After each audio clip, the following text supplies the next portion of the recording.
Yes we are live now. अभी हम live हैं और लाइव आ जाने दीजिए लोगों को, चालू करते हैं। तो चल तो सही, तेरे वजूद के भी समय को तलाश है। आ जाइए लाइव। और आज हम बातचीत करने वाले हैं कुछ बेसिक चीज़ों पर और उन पर बातचीत करेंगे और हम जानने की कोशिश करेंगे कि किस तरीके से इंडिया में बहुत सारी चीज़ें हैं जिन पर हमें फोकस करने की ज़रूरत है और बातचीत करने की भी ज़रूरत है। क्योंकि कभी कभी क्या है, हम लोग कुछ चीज़ों में ऐसे खो जाते हैं कि हम भूल जाते हैं कि सही क्या और गलत क्या, उसमें हम डिसाइड नहीं कर पाते हैं। तो आज हम जल्दी बात करने वाले हैं। जय श्री राम सर, जय श्री राम सुमित भाई, जय श्री राम। सभी को जय श्री राम। ज़्यादा से ज़्यादा शेयर कर दीजिए और जिससे ज़्यादा से ज़्यादा लोगों तक ये बात पहुंच पाए जिसके बारे में हम और आप बातचीत करने वाले हैं। सभी को जय श्री राम। सौरभ जी, दीपक जी, सभी को जय श्री राम। गोपालपुर, दीपक धाकड़।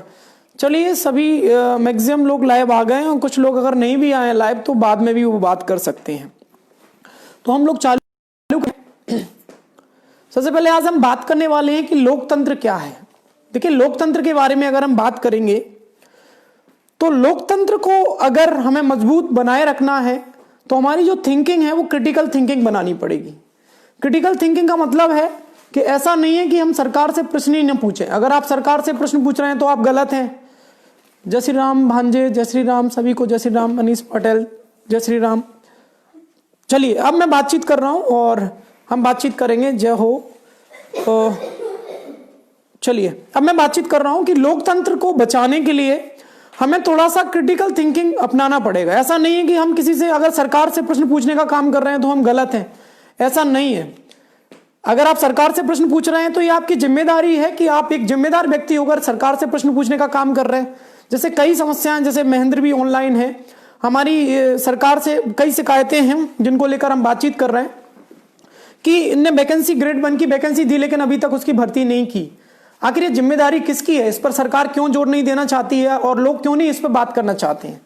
लोग क्यों इसको इग्नोर करना चाहते हैं? दूसरी बात मैं करना चाहता हूं कि अब जब हमारी और आपकी क्रिटिकल थिंकिंग होगी तो क्रिटिकल थिंकिंग से क्या होगा, एक पॉजिटिव अफर्मेशन आएगा। एक पॉजिटिव अफर्मेशन से क्या होगा, एक नई अपॉर्चुनिटी क्रिएट होगी। अभी तो माहौल ऐसा है कि अगर मैंने सरकार से प्रश्न पूछा तो मैं गलत हूं, अगर आपने सरकार से प्रश्न पूछा तो आप गलत है। नहीं, ऐसा नहीं है दोस्तों। अगर लोकतंत्र में आप इस लोकतंत्र को अगर मजबूत बनाना चाहते हैं और आप सरकार से प्रश्न पूछने का काम कर रहे हैं तो आप एक तरह से लोकतंत्र को मजबूत करने का काम कर रहे हैं।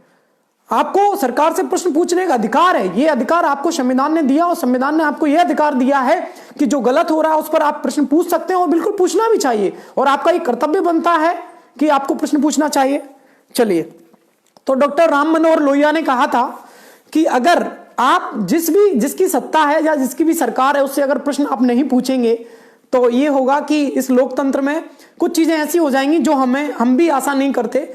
तो उन पर हम बात करने वाले हैं। आज हम छोटा सा एक कंपैरिजन करेंगे।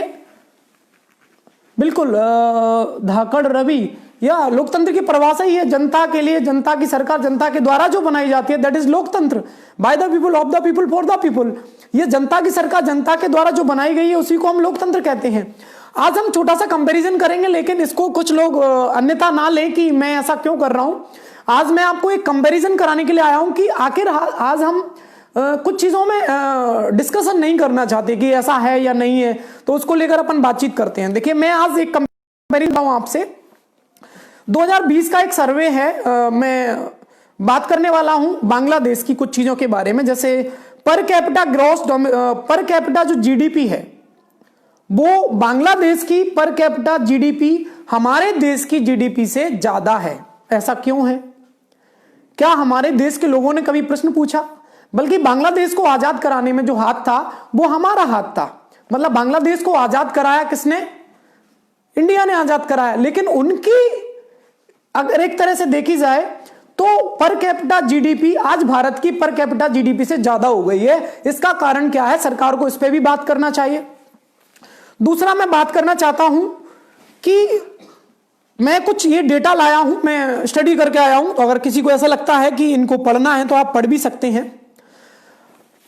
अगर हम बात करते हैं यहां पर, तो फीमेल लिटरेसी कितनी है इंडिया की। देखिए फीमेल लिटरेसी के बारे में हम बात करें तो फीमेल लिटरेसी इंडिया की है आपकी 48%, मतलब प्राइमरी जो एजुकेशन को कंप्लीट करने में इंडिया की फीमेल लिटरेसी जो है वो 48% है, और नेपाल की जो फीमेल लिटरेसी है वो 92% है, पाकिस्तान की 74% है, और बांग्लादेश की जो फीमेल लिटरेसी है वो 54% है। देखिए मैं ये नहीं कह रहा इंडिया कई मायनों में कई चीजों में आगे है कई कंट्री से, लेकिन हमें इसमें आगे क्यों नहीं है इसको भी हमें सोच के चलना पड़ेगा।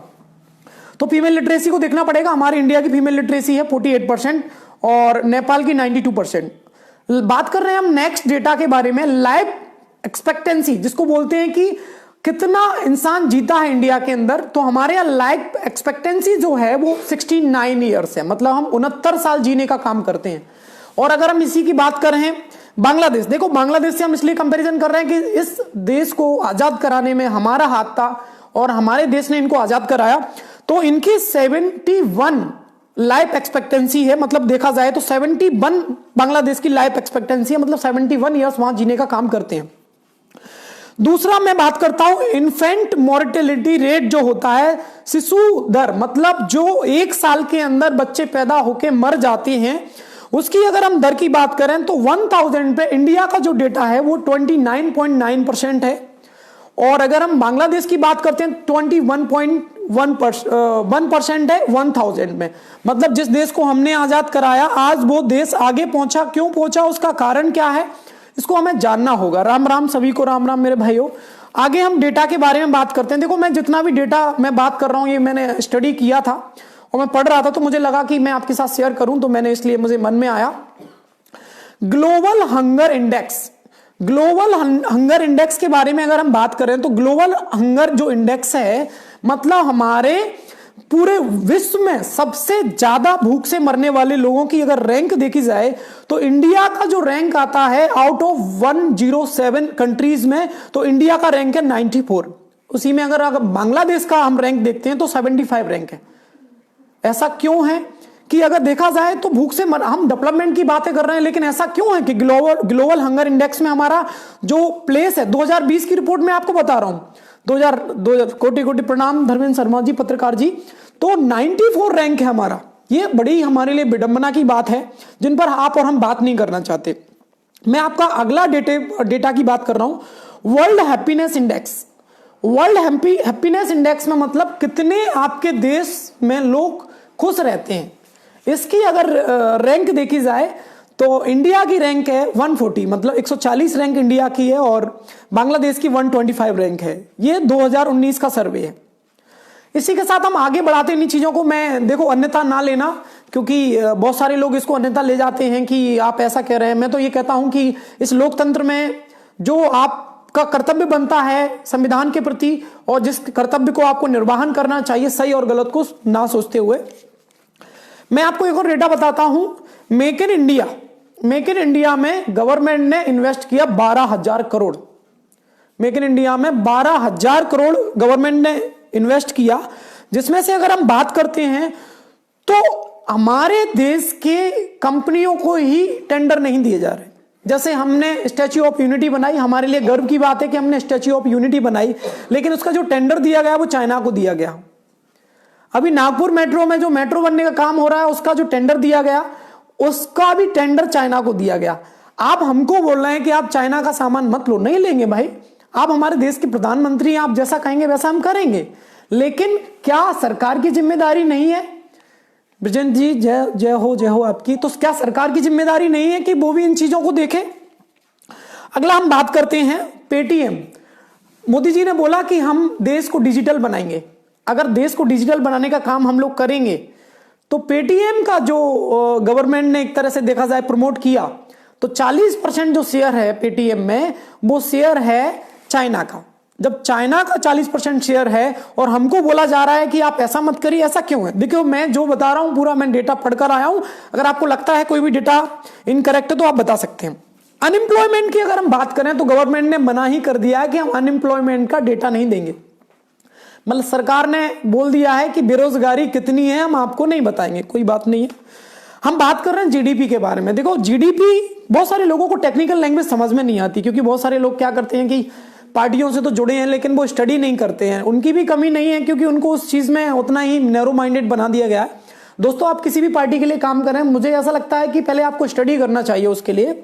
तो मैं आपको यहां पर बताना चाहता हूं, जीडीपी में 3 चीजों को बेसिक जो है सम्मिलित करना चाहिए: एग्रीकल्चर, टेक्सटाइल और कंस्ट्रक्शन, जो कि हमारे जीडीपी से इनने दूर रखा है। तो इस बात को भी क्या करना चाहिए, इनमें इंक्लूड करना चाहिए। अब हम आगे लेके चलते हैं, थोड़ा सा मैं बात करता हूं, रोजगार पे बात करते हैं। तो मैं सरकार से इस बात के लिए रिक्वेस्ट करना चाहता हूं कि युवाओं के भविष्य का निर्माण करना ही हमारा प्रथम कर्तव्य यानी पहला कर्तव्य होना चाहिए। तो जो रोजगार की आपने बात की थी, उस रोजगार पर बात करना चाहिए। अगली बात हम करते हैं, तो मैं आपको आगे लेके चलता हूं और उस पर बात करते हैं कि किस तरीके से यहां पर जो चीजें हैं उस पर बात नहीं की जा रही है।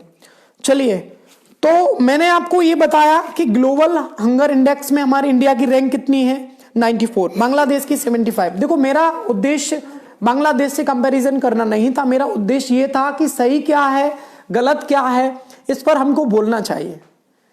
और जब तक हम नहीं बोलेंगे, क्योंकि हमारे संविधान ने आपको और हमको अधिकार दिया है, जब तक आप और हम युवा आगे आकर नहीं बोलेगा तब तक कौन बोलेगा।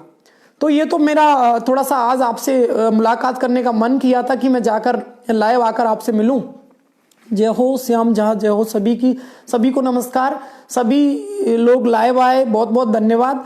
और ये जो है मैं एक स्टडी कर रहा हूं और इस स्टडी में मैं देख रहा हूं कि बहुत सारी चीजें हैं।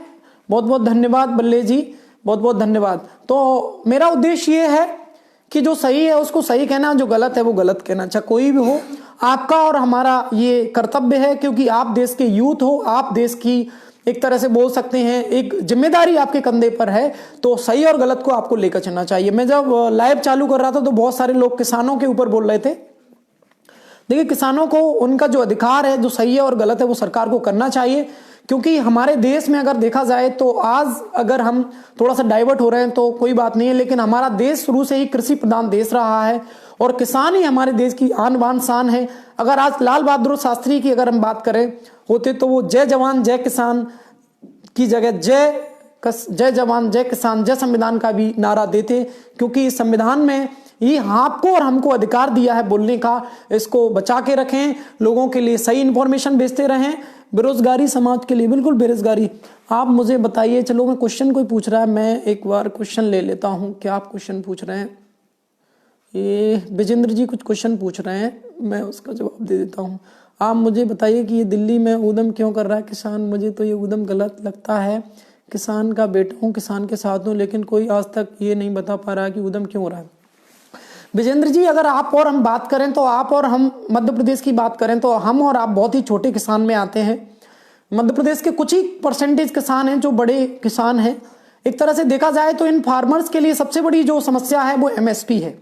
अगर सरकार एमएसपी पर बोल देती है, देखिए सरकार बोल तो रही है कि एमएसपी देंगे, लेकिन अगर सरकार इस बात को लिखित में दे देती है कि हम एमएसपी देंगे, केशव जी बहुत बहुत जय श्री कृष्णा, राधे राधे। अगर सरकार लिखित में इस बात को दे देती है कि वो एमएसपी देंगे, तो मुझे लगता है कि कुछ चीजें जो एक तरह से देखा जाए किसान बिल में कुछ अच्छी हैं और कुछ गलत हैं, और जो गलत है उनको सरकार को हटाना चाहिए, और जो किसान हित में है सरकार को उस पर बात करना चाहिए। क्या गलत है यही जानना चाहता हूं मैं। हाँ विजेंद्र जी, इसमें गलत यही है कि एमएसपी की गारंटी सरकार को किसानों को दे देना चाहिए। अगर एमएसपी की गारंटी दे देते हैं तो दिक्कत नहीं होगी, फिर उससे क्या होगा कि किसानों को प्रॉब्लम नहीं आएगी। देखिए आजकल अगर देखा जाए तो आपको देश में जिस तरीके प्राइवेटाइजेशन हो रहा है, देखिए प्राइवेट जो इस तरह से अगर एक तरह से देखा जाए जो कॉर्पोरेट, जय हो सर, पुरुषोत्तम सर की जय हो, जिस तरीके से कॉर्पोरेट सेक्टर की तरफ हम लोग जा रहे हैं, तो ऐसा नहीं है कि कॉर्पोरेट सेक्टर की तरफ हम जा रहे हैं तो हमारे जितने भी लोकतंत्र के अधिकार हैं, हमारे जितने भी हमको संविधान ने दे रखे हैं, वो सब एक तरह से अडानी और अंबानी के हाथ में ना चले जाएं। ऐसा नहीं है, वो लोग भी हमारे देश के लिए कुछ ना कुछ करते हैं, आप भी कुछ करते हैं, हम भी कुछ करते हैं। हर व्यक्ति को अधिकार है, लेकिन जो सही है वो सही है और जो गलत है उसका विरोध करिए। इसी के साथ मैं आपसे विदा लेता हूं, फिर हम मिलेंगे बहुत जल्दी अगले वीक में। जय हिंद, जय भारत, बहुत बहुत धन्यवाद, आपने मुझे सुना, फिर मिलेंगे।